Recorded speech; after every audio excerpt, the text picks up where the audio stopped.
It seems disrespectful to Hugh Hefner's legacy that he'll be forced to spend all of eternity at rest in the same box. The Trump Report starts now! You're tuning into the destination for TV superfan discussion, AFTERBUZZ TV. And now, let the buzz begin! Yes, welcome to the breakdown here at the Trump Report. I'm Christian Bladt, at ChristianDMZ on Twitter and Instagram. The show's Twitter is at Trump Report ABTV. For those watching on YouTube, you'll see to my left, your right, Scott Moore, that's Man 80. Very rarely has he been seated next to me. Usually we have him at the far end of the desk because of all the tensions we need to work out. You know, we've had a lot of strife over the course of more than a year, by the way, because this did start as Trump versus Hillary well over a year ago. And boy, what a year it's been. And then on the other side, we have Chelsea Galicia, at Chelsea Galicia, and her partner from the political beat, which precedes this show, Drexel Hurd, at Drexel Hurd. Hello, hello, hello. So we're having a little musical homage to the late, great Tom Petty that I was stunned to hear that he passed away at 67. It's just weird that Bob Dylan is giving his thoughts about the passage of Tom Petty, just because Bob Dylan just seems so much older. But anyway, and the song Breakdown seemed fitting because there have been some breakdowns in communications, so we'll get to that in a little bit. Just mental breakdowns. And a huge shout out to our pal Marissa, who made the thumbnail for this week's show, as she is now doing for every week's show. And for those watching on YouTube, you can see her nice handiwork. And if you look close enough, you'll see that she actually changed the Tom Petty and the Heartbreakers logo to say Donald Trump. I think it says Donald Trump and the Heartbreakers. But anyway, not hard to find a picture of Trump making that face. Anyway, and we'll have a fun chat about Puerto Rico a little bit later. But where I suppose we really ought to start is, of course, over the weekend, we did have the worst mass shooting in modern U.S. history, which the last I had heard, 58 people died, hundreds were injured. And of course, our thoughts are with anyone affected by the shooting, condolences to anyone who lost loved ones. And I actually have a really good friend of mine, David Bujenski. He works for Go Country 105 here in Los Angeles, and I knew he was at that show. And I was very happy to hear that he was fine. He's a very happy, easy-going guy from Florida. You know, you would see him right away and be like, oh yeah, he definitely looks like he's from Florida. And he's definitely really weirded out by the whole thing. So I can't imagine what it was like. And you know, just happy that I can consider myself one of the people who knew someone there that made it home. And of course, when these things happen, people are always quick to say that we shouldn't politicize these events, and there's immediately calls for gun control. And I understand that point, because politicizing tragedy for any reason seems a little opportunistic, but that doesn't stop them from then also making political responses to the political comments after tragedy. So, you know, it's a, well, I was going to say it's a double-edged sword, but I don't want to, you know, use a weapon analogy. But I understand where both people come down on that. But a lot of what you're hearing is sort of to the people that are asking for gun control, tougher gun laws, are saying that, you know, tougher gun laws would not have stopped this guy. And that's true, because these are mostly illegal weapons. However, maybe tougher gun laws would deter someone else that we will never know that they tried to do something like this. And even if it doesn't stop someone, well, it makes it harder. You know, it makes it more difficult. So I don't know who that hurts, you know. And gun owners are very adamant, saying that we won't take their guns. And I can't speak for our elected officials. There are probably some that want to take away all guns. I am personally not looking to take away everyone's guns. I would probably take away some of the legal semi-automatic rifles. I'd probably take guns away from people with serious, you know, mental conditions, people on various lists. So you'd have to undo the undoing Yeah. of Right. Trump's Obama. Sure. Yeah, exactly. And, maybe some strong punishments for manufacturers who make some of the crazy weapons that, are very easy to alter and you can spray like thousands of rounds without having to reload. So, there could be some consequences for that. And I do understand the argument of, well, once you start outlawing some guns, then it's going to start and you're going to outlaw all of them.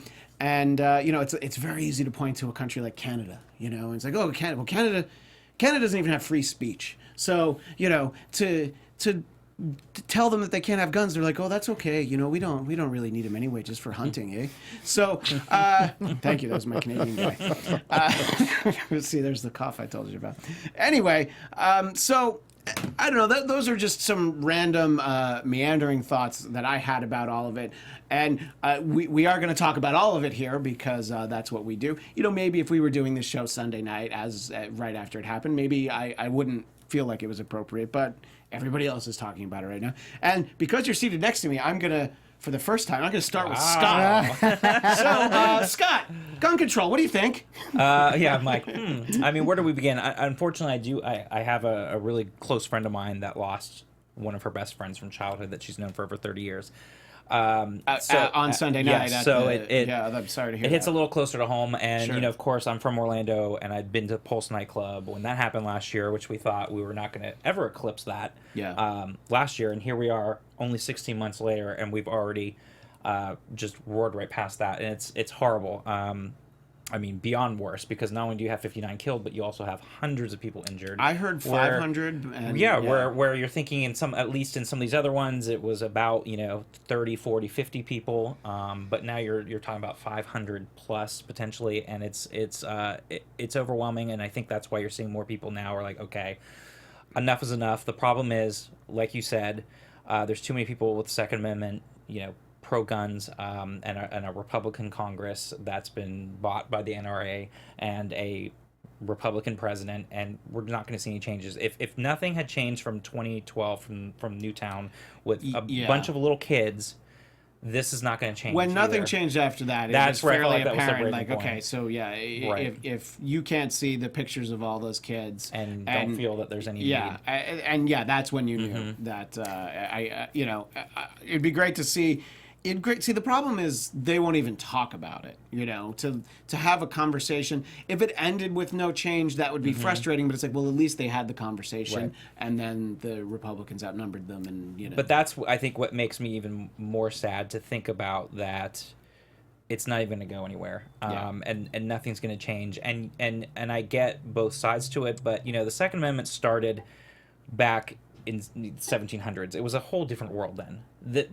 We're nowhere near in the same type of capacity. There's no excuse for having assault rifles that can shoot thousands of rounds of ammunition. There's just no point. There's no point for I know that. it sounds like I'm making light of it, but seriously, There's no but reason. imagine if the Redcoats had automatic weapons. Right. I don't think It's this a would be in whole- America right now. Exactly, If they it's a showed up whole and they're like, different hold on, world. let me reload my Yes. musket, and then Right. yeah. So it's a very different. It's very world. different from what its original point was, and now people have grasped onto it throughout the years, and it's unfortunate because we really should never ever have these type of weapons available to civilians, and there should be limits. And I mean, there's so many things we could get into on that, but yeah, I mean, it's unfortunate that I don't feel like anything's gonna change. I don't know what you guys think. Yeah, But well, we'll get to you guys in a second. I just want to have a thought. Yeah, where I grew up, I tell people I'm from New York, which is true, but I'm from right when the suburbs start to get really rural, like 45 miles northwest from Manhattan.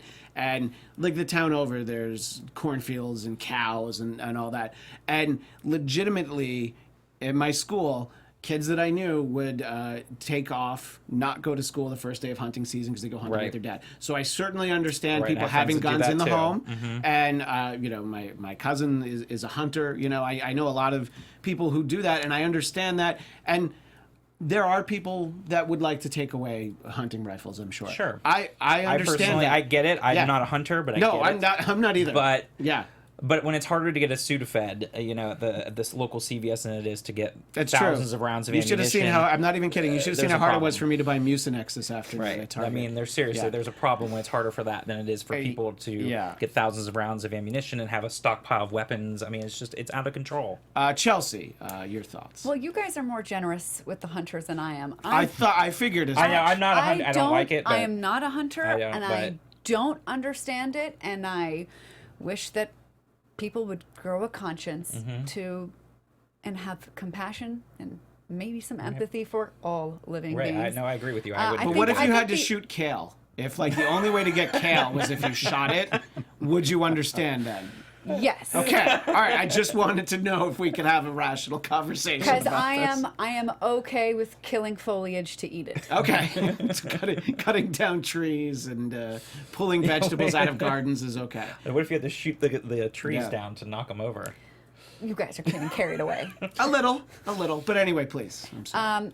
So I think actually sort of the hunting excuse that there are these exceptions for some living beings that don't deserve the same level of respect and compassion that you are is kind of the thing that sets us on the slippery slope of having no compassion for fellow human beings. My second thought of this is about the Second Amendment, and I would like everybody to read the Second Amendment and read what it's a well-regulated militia. This guy had so many guns and so much ammunition that he was a one-man militia, and he was definitely not well-regulated. So the reason that we've gone like way off the rails about the meaning of the Second Amendment is because the Supreme Court decided that it was an individual right. And I think the Supreme Court got that wrong, and I hope that somebody brings up another case, hopefully when we get another liberal on the court. Right, that's the problem. We don't have in our favor. To turn that around, because I think that that's one of the gravest mistakes that the Supreme Court has made. And speaking of the Supreme Court, and I know that we're going to talk about this later, the issue of gerrymandering also plays a role into why we cannot do anything about gun control, even though the majority of Americans do believe in some gun control. Yes, some kind of regulation. And I think even those who don't would be okay with a conversation about it, which still doesn't happen. So the reason that that's interesting is because today is the day that the court heard Gill versus Whitford, the gerrymandering case that we're going to talk about later. About that in a little bit, So the outcome of this gerrymandering case will does influence tie into that, what happens with guns. And this tragedy is another, what I call like an example, like when we trace the root cause of how we got to where we are. It's money and politics. Most of us get to, the NRA controls Congress. Okay, well, but what allows the NRA to control Congress? And that is the role of money and politics and the way that our campaign finance laws are out of whack and need to be addressed on like this root level. I know it's not glamorous, it's not sexy to talk about campaign reform and cleaning up our corruption by doing something about money and politics. But I think that's where it all goes back to, if we want to do something about it. Well stated, Drexel. Right, It's you've had to hold your tongue for I'm so usually long. not. I'm usually not at the end of the table. I know. Well, just a couple of things. 'Cause I want to talk about the hunting thing. Like I grew up in the South. My grandfather's a hunter. My dad is a hunter, or has hunted. His dad hunted. I personally have no problem with hunting. That's just me. Whatever. But I'm going to get all sorts of hate and people saying, Dan- have you Well, ever we have- had a hamburger? No, but- Yes, I have. I personally agree with you. I don't like hunting. I mean, get it. I to go- a certain I understand degree. it, but I get get I it, but don't I'm want not to go I hunting. I've never been hunting personally. I just have no problem with other people doing it. I do. I just don't. I've been to the drive. I mean, I said on my on Political Beat, I go to the shooting range, and yeah. That's and, fine. and I've done that's that. fine. That's different. Because you just killed a piece of A piece of paper. paper. What yeah. I'm saying is like Which is from a tree, which is a living thing. Come on, Chelsea. I said Be consistent. Foliage was the I exception. know. I'm sorry, Drexel. But no, it's okay. It was an easy layup. Yes, somebody. I mean, I know what Chelsea's going to point out. Yes, Bernie was an NRA guy. I don't want That's not anybody. true. That I mean, that's kind Well, of no, but he has to be a lot he's from different. Vermont. I mean, because he's from Vermont. He's from a hunting still state. was never yeah. endorsed by the NRA. He's not endorsed by the NRA, but Or he, given he money. has Right. he has a view on guns that's very inconsistent with people that you tend Right. to like. Elizabeth Warren has a very different view on guns. But anyway, that's Andreas Froby in the chat, who always says very nice things about the show. So whenever we see something from Andreas, we should always mention it. Yeah, I mean, I don't have a problem with Bernie being an NRA. It doesn't matter to me. Sure. You know, but Dan Pfeiffer, who was the President Obama's communications director, tweeted out something that I thought people should. At the end of the day, this is part of the reason about the conversation why things don't get done. And he said, the absence of action in response to gun violence is not a failure of the political system. It is an indictment of the Republican Party. And I think that people have to start to realize the people in power are the Republicans. The reason why Barack Obama, after Sandy Hook, couldn't do anything was not because of this idea that that Democrats didn't want to do anything. You know, I read some young Turk, some idiot on the Young yeah, Turks. I saw that, You know, yeah. said, and you know how I feel about them. You know, said, I wish Barack Obama had done more. And I was like, what the fuck did you think Barack Obama was going to do? You know, in the time that he had no Congress to do anything, he couldn't do anything. You know, and so I think people have to realize that it's not Democrats not wanting to do anything. It's the fact that you have Republicans who are bought and sold by the NRA, who don't want to, who are afraid to do something. You know, we talk about. You know, people. Here's what I think. It's not politicians getting money from the NRA. It's what the NRA will do to those politicians without their money. Right, and saying that they will primary someone else. Exactly. And they will give, and not even primary, not even give their money to somebody else. They will run their own ads. Well, they will run their own social media. We saw the money that Russians put into Facebook and social media to get that information out. Could you imagine what the NRA would do? Why people are scared? It's not because of money going directly to politicians. It is disinformation campaigns coming from the. I mean, I've said it before on this show. I've said it again on social media. From this terrorist organization like the NRA coming that's why people are scared. That's why things aren't happening. And that, again, is an indictment of a party that has allowed an organization like the NRA to become this powerful. And that's where we should be really focused. Your feedback on Drexel calling the NRA a terrorist organization, direct that to @DrexelHeard. He is the one that said that. And, you know, I'll back him up on that. To your point, @SMan80. Well, but then does that make their members terrorists? No, but what I was also going to add is that I agree with you, and the fact that it goes back, Drexel, is the fact that the campaign, the money that's able to be thrown into campaigns and going against candidates, that needs to be definitely reined in as well. Because, like you said, it's not just the fact that they're going to, they're buying and selling candidates themselves. It's the fact that they'll do smear ads and campaigns against them, or they'll make sure they primary and get somebody else that's going to support their causes, and that's the problem. But I do think the organization, yes, is very much a terrorist organization. I'm not saying, because my dad's a member of the NRA. I'm not going to say like he's a terrorist. Yes, because he's my dad's a member of the NRA. No, too. but that's where you come. The South, Republicans. I mean, he's a military guy. I mean, these guys are all. But the point is that the organization themselves is set up in a way that they have they use money to their advantage, and it's all about the profit and So do we want to go so far as everything to say, as the blood of these victims in Las Vegas is on the hands of every dues paying member I would of the not NRA? say I would not say that. I would not go that far. That comment is from @Chelsea Galicia. Was a question. @Christian Was DMZ a no. is staying above the fray. To that point, I think that it's the leadership in the NRA. We know that Wayne LaPierre. Yes. You know, I was thinking about this on the way over here earlier today, because I was like, man, if President Bartlett, for those West Wing fans, was in office, he would have said, get Wayne LaPierre in this office right now. I don't care what you have to do. Yeah. Like, get him in this office At right now. gunpoint. But that would be but like irony. the I don't think idea, Sorkin would write that. Because when the President of the United States literally summons you to the White House, you don't really have a choice but to kind of go. Yeah. But I think that Wayne LaPierre... Unless you're Steph Curry. There's a difference in summoning and inviting. That's but true.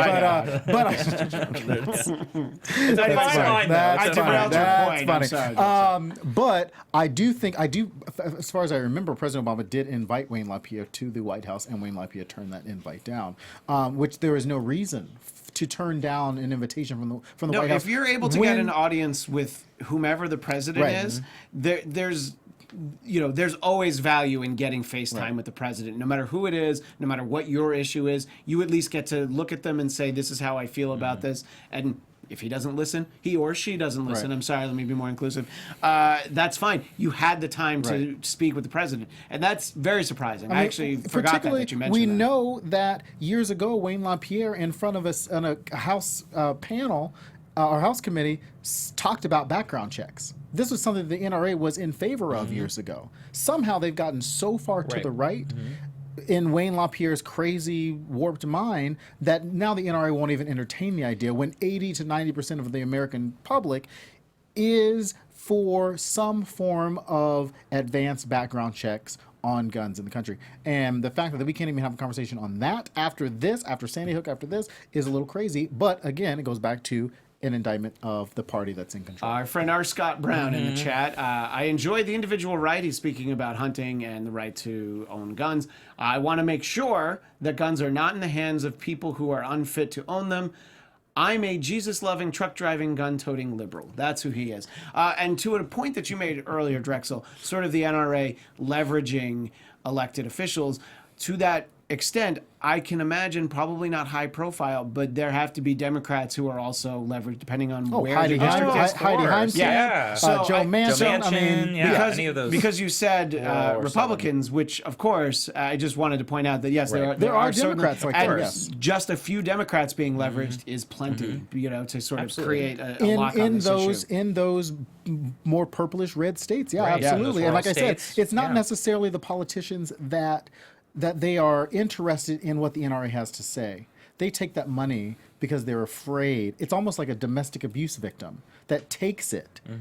Because it's they not are even they because give they that are much. afraid. Most people- 5,000. I mean, Right, it's it's not- nothing. Right. It's chump change. But if you to don't them. take it, But like you said, like what Drexel was saying, though, it's the opposite. Is then what are they going to do and start running ads and campaigns bury against you. you? Right. Yeah. And it's not even And- like in 2017, like I said, I think people have to remember, like we can change the campaign finance laws where people aren't able to donate money directly to campaigns. Citizens United, yeah, you could put in a super PAC, whatever. But though at the end of the day, it won't even be that. At some point, it won't even be that. It'll be I'm donating direct. I am going to just buy. That money will be taken to just buy. I'm going to buy an ad. I'm going to buy a commercial. I'm going to buy individuals are gonna do airtime. that? Individuals are going to start doing that because they can do that. Sure, yeah, I mean Because they have the right to do that. I want to sort of advance the topic a could little be bit a further. campaign rule. We obviously we know the identity of the shooter. I always feel like I don't need to say the names of these people. The media does it enough. What we do know, a millionaire son of a bank robber, and the bank robber doesn't have much to do with it, but it's sort of a fascinating little footnote. He wired $100,000 to the Philippines, probably to his girlfriend. But the point in mentioning him at all is who wasn't this guy? One, he wasn't a Muslim extremist. Two, he wasn't an isolated far-right nutjob with a pickup truck and some heavy artillery. He didn't fit into any of the narratives that you usually have. was for older these. than He was you older. think. He was a millionaire by all accounts. So they really didn't know how to cover this guy. I mean, they've focused. I feel like there's been some great reporting in terms of just getting to the facts. Some outlets publishing photos that they're not supposed to have access to, but if somebody gives them to you, you use them. And the reason why I mention all of that is it just makes the point of like you can do everything you want to sort of prepare yourself. People who are on lists, people who show signs, and not much could really have prevented this specific incident. We're sort of talking about like we should learn from these incidents to prevent future things. There's an interesting quote that I saw from the owners of a store in Mesquite, Nevada. Guns and Guitars is the name of it. Great combination. Said that the shooter, I almost said his name, purchased some of his weapons there, but the employees all followed all the procedures that are within the law, and they said he just never gave any indication for them to believe that he was unstable. So, and that's sort of the point. Is like, yeah, it's great that we have these things. It's sure it'll still happen. It would just be great to have the story of something like this. It's like, oh, well, and here's why this didn't happen. Because we were flagged by this guy. He already had 8 guns. He was trying to buy 10 more. Something like that. I think would make people feel better. Did you get the AP breaking that we were on our last show and it came in that the ATF, which is the alcohol, tobacco, and firearms, said that the Las Vegas shooter had devices attached to 12 weapons, allowing semi-automatic rifles to mimic fully automatic rifles. Yes, and he also had security cameras set up so that he'd know when the police were getting close.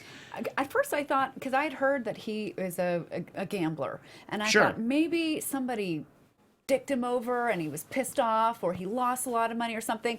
But then when you think of how planned this was, Right. Yeah. it doesn't seem like this was some crime. No, of passion. and the fact that he, by all accounts, killed himself is just there. It was clearly that it was all part of the plan. For Yeah. Alex From the beginning. Jones said I happened? never thought I'd hear you say that. that right. I heard it today. Tell me more about Drexel Heard talking about Alex Jones. Alex Jones crazily said something like he thought it was like some liberal plotted thing that was planned, and some yeah. crazy like Pat conspiracy. Robertson, Yeah, some the- crazy conspiracy. said that Well, we were disrespecting Donald Trump, so it's So then God's it revenge. happened, yeah. I'm like, these people are so disgusting. But it goes back to your earlier point, though, Christian, about how you said at the very beginning that My joke about Hugh Hefner? No. Oh, not the very Not the beginning. very I'm beginning. sorry, yeah. But the one about, just the making it harder for people to have access to guns. And that's what it's about, is making sensible gun control to make it more difficult, because people don't fit a mold, and there are different people, and there will always be people that are going to try to find a way, and there always will be. But the point is, make it as hard as possible for those people to be able to get these weapons and have a limit. And it's just sort of going back to even like climate change. It's like, even if you don't believe in it, wouldn't you not want to pollute the earth because this is the only planet that you have to live on? Like, wouldn't you want to do whatever you can to protect the planet? It's the same thing. What can we do to protect people? Wouldn't you want to help in trying to help that? And so let's make it as difficult as possible for these people to get these weapons. And there is no reason for people to have these access to these type of weapons. They should never be legal anyways. Sure. These type of military grade crazy automatic weapons it's just insane. When I was talking about the shooter, I didn't want to say his name, but I would like to say the name of someone who CBS has fired, Haley Geffman Gold, a legal executive who posted on social media that she had no sympathy for the victims killed in Las Vegas because they were, quote, country music fans and therefore likely Republican. If they wouldn't do anything when children were murdered, I have no hope that Repugs, very clever, will ever do the right thing. I'm actually not even sympathetic because country music fans are often Republican gun toters. Now, even if that's 100% true, why would you say that? exactly. Why would you say that anywhere other than in your own stupid head? But I will say this, to CBS's credit. Immediately fired the her. quickness that they fired. Like, I that only heard the lawyer, story because she was fired. If this was Fox News, it would and a person Well, they'd be said on that the on Five Fox News, now. Yeah. right? It's a joke. They wouldn't really Fox, be on the or Five. they'd be on Fox and Friends. But that's the difference. No, That's she the- has a Jewish name. She would never be on no, Fox and Friends. I'm sorry. I'll let you finish your point. But the hypocrisy that comes from the right that says, "Oh, look at these liberals saying this," and we know that on the left, I mean, I'm sorry, on their side, we'd be saying the same thing, and then they'd be like, "No. Yeah. Well, we need There all you are, we you need all the know, facts. right. We don't know everything. We shouldn't take jump our to time, we shouldn't jump to yeah. conclusions Like, you wanna on do it, what's make it happening. political. Right. Yet Democrats tend to fire their people the quickest. Yeah. And yet Republicans still can't. And it was stupid, and how she could ever think that that's even, not even that, but just thinking about the amount and the loss of life and everything. I mean, that's just And it's just like, horrible. why do people need to No. put these things on social No, media? I mean, it's you know? horrible. It's Just, horrible just anyways, write it in Steve. your dream journal and set it on fire like I do. We've talked about this for literally half an hour, so we do have to move on. But I do need to point out another tone-deaf tweet that I read from Hillary Clinton, who started off very well. Las Vegas, we're grieving with you. The victims, those who lost loved ones, the responders, and all affected by this cold-blooded massacre. The tone-deaf part is the follow-up tweet that she was in the clear. I don't know why she felt like she needed to say. The crowd fled at the sound of gunshots. Imagine the deaths if the shooter had a silencer, which the NRA wants to make easier to get. Now that's an example of time and place. This is not the time to make that your issue. Actually, I When disagree with gun that. experts will say I disagree that with a that. silencer does not silence. That's not. It just makes it a little right, quieter. but Right, but it makes it that's not. quieter. No. Here's the reason why Hillary Clinton brought that up. Congress, Because she's not running for president. Because because Congress Congress was this supposed to vote week was on supposed to this. vote on gun Right. silencers this week. Right. It was on the calendar, Yes. and It's then time to it's talk about time. it. She Yes. could have posted it today. Right, but on. Congress No. but Congress had it on the calendar Right. on this week. So for Hillary Clinton or any politician not to bring up the fact, I mean, Chris Murphy talked about. I mean, Sure. Democrats have been talking about Right. the fact that Republicans on. Even before this whole thing, had we gone through this non-shooting thing, had this shooting not happened on Sunday, Republicans would have quietly voted in the fact and rolled back the regulation on gun Yes. silencers. Now it's not even on the Now calendar. Now at it's all. on the calendar Yeah, anymore. there's So, so I, much. and that's the only thing I So- would say that I think it was Right. important that she mentioned that because it was it was this a week. calculated thing Yes. by saying don't get crazy. Don't like this is an NRA. I mean, she was specifically put in NRA because she knew that it was an NRA backed measure. Yeah. And if anybody was going to get that measure through, it was going to be the NRA Right. from based on what we talked about. So I wouldn't say it was toned. I mean, she was right on the money. Well, she knew with- what she was doing. She knew what and, she was doing, and I- it was important to do it this week and not to be quiet about it. And frankly, I get annoyed by every time it's like we can't talk about climate change because a hurricane just affected it. We can't talk about gun control because of the latest, whatever is going on with a horrible massacre. And the point is, we need to, because then everyone forgets about it, and then they move on to the next thing until the next horrible tragedy.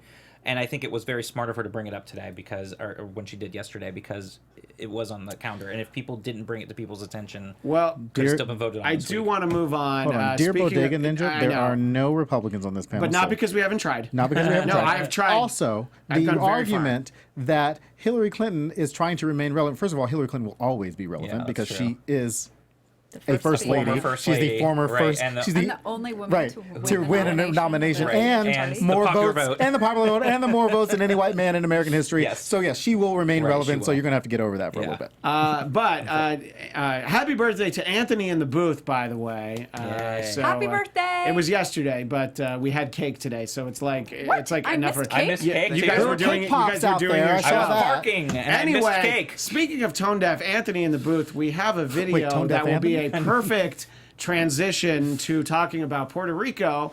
And here is, and you can just play it because the audio is just ambient noise. You can hear the crying.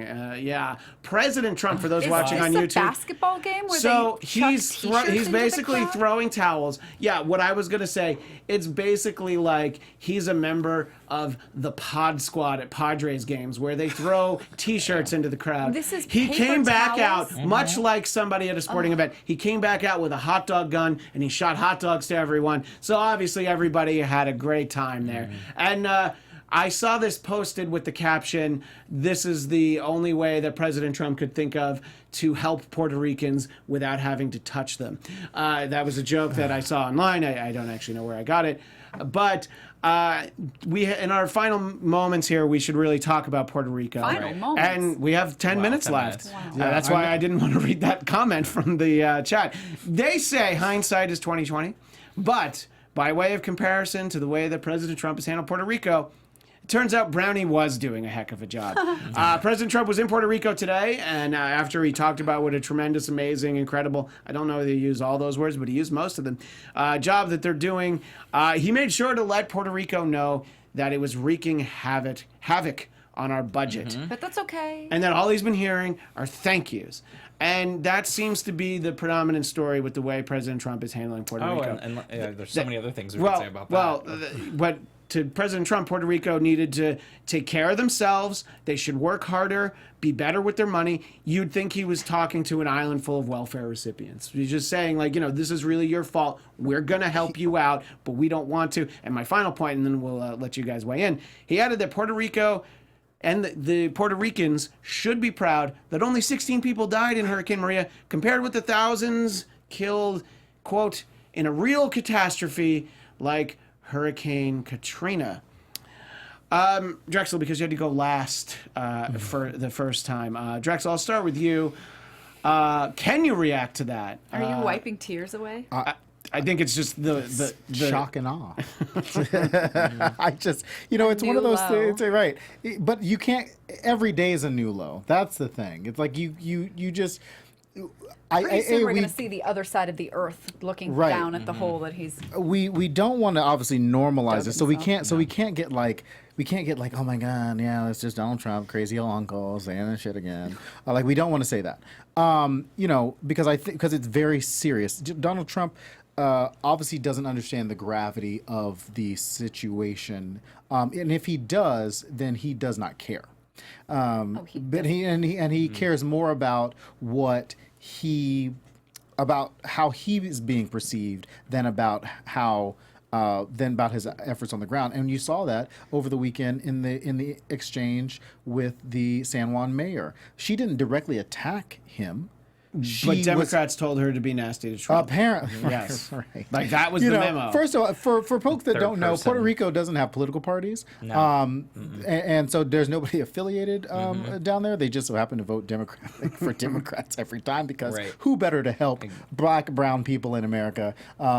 Puerto Rico is a part of America, for those that don't know. Exactly. In case you were wondering, including President Trump. I feel like I it don't was think he was he like knew. 3 days into this where somebody's like, it's actually right, part, yeah. and I bet he didn't know. But she pleaded and begged for a better federal response. Not that the federal response, not that there was nothing coming from a federal response, but they need more. It needed more efficiency. Right, the he logistics took the of it. logistics of it. He took that as a direct attack on him, and that is pretty much how he has how He's he has dicked over, pretty Puerto much Rico. this whole situation. It becomes less about what's happening in Puerto Rico, because if you listen to it, he's more interested in how he's being perceived and how he's treating first responders. Because if you hear every time that he talks about Puerto Rico, he does not talk about the people of Puerto Rico. He talks about these first responders, because he knows that the red meat out there is more interested in the military response, in the first responder response. If you're blue, not Blue Lives Matter, then you're not nobody. If you're not backing the first responders, then you're not backing anybody. So he's more interested in throwing out the idea that he is for first responders, and that if you're not for them, then you're against them. And that's what all he cares about. And I think that's what people have to really quite understand, is that he doesn't care about you. He does not care about people. He just cares about the optics, and he will throw you anything just to keep you right on the edge of that hook. Chelsea, I want to get your thoughts, but to sort of elaborate on my point, it seems as though President Trump is doing such a terrible job handling this. Kanye West has actually apologized to President Bush. That's how bad this is. That's a joke that I'm borrowing from my friend Tom Kelly at Tom Kelly Show on Twitter. I told him I would give him credit if he let when me Kim use it. Kardashian is better at tweeting out sympathy to Puerto Ricans than our own president I know they did this is, joke on SNL, it's but the very fact true. that Pitbull was flying a plane and taking cancer patients, His own- like yeah. Pitbull was better at it. I know this Yeah. is what they said on SNL. No, but it's- Pitbull was but it's better true. than America. Anyway, Chelsea. So true. This was like a disgusting opportunity Mm-hmm. for a campaign rally. Yeah, that's true. I'm surprised he didn't throw out Red Make America Great Great Again hats. I probably He would wanted say, to. Maybe they were wrapped For up the in the next towel. hurricane, this Yeah. one will keep you dry. And it's half price.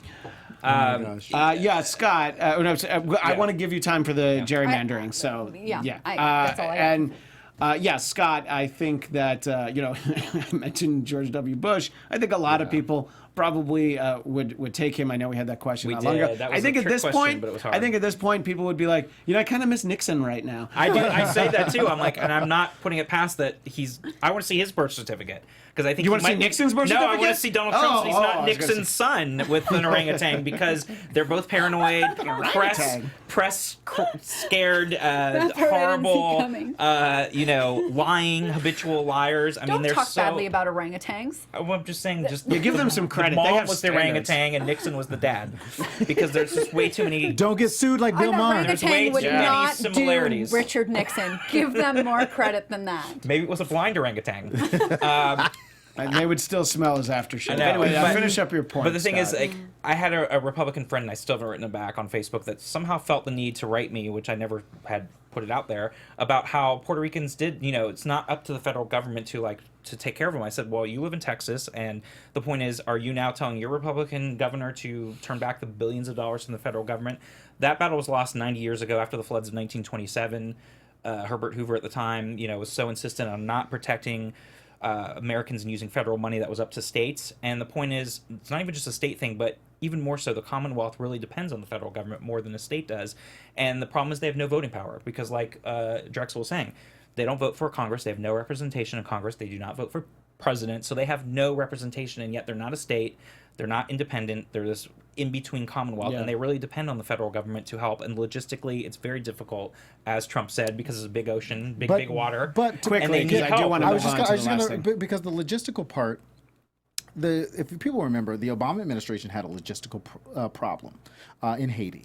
And they got through it, right? And no, there's no excuse, which is also an island. Yes, you know, so and I a think separate country, right? And so else. people have to remember that the United States government can handle an island. Of course, they can. So don't let the Trump administration fool you. Oh gosh! In thinking, if anybody believed that, I mean, Bodega Ninja did. Oh no, but that's what I'm saying. People are saying that the federal government should be helping them, but they had no problem saying that Texas and Florida should be helped by the federal government. But now all of a sudden, Puerto Rico is supposed to be out on their own, and I think it's horrible the way that's all been done and what Trump has done. And then again today, he did a terrible job. I have friends that are Puerto Ricans that are there and had told me how embarrassed they were for us and that he's our president. And they're not Democrats or anything. Sure. It was just what he said and what he did there was again an embarrassment and horrible in a time of really serious needs for the entire island. Which, by the way, Maria was stronger than Harvey and Irma as well, and so it was a lot more devastating to the people that got the direct landfall there. Great points. Like the rest of the country and the world, we're going to ignore North Korea, and in our final 3 minutes,